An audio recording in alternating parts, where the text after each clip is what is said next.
Hi guys, back with me again in this channel. On today's video, I'm gonna show you how you can get a good quality video for TikTok on Capcut. So you can try this setting to your TikTok's videos. So first, just go to adjust and set the contrast into +20, and then the saturation +30.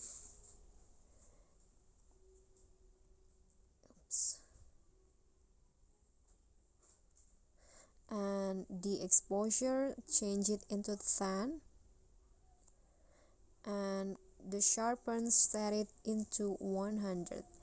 And next, go to HSL and click on the blue color and set the saturation into 30, and the hue,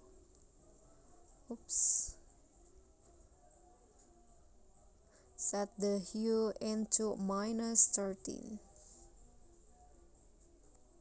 Okay, and then click on the sky color and set the saturation into 30, like this. And go back, go to highlight, set it into -15, and then go to time and set it into 10, like this. Click on a check icon, and here is the final result for a good quality for your TikTok video. Okay guys, so that's all from me. If you think this content is helpful, please click on the thanks below, leave a comment, like this video, and subscribe this channel. That's it for me today. See you guys next time.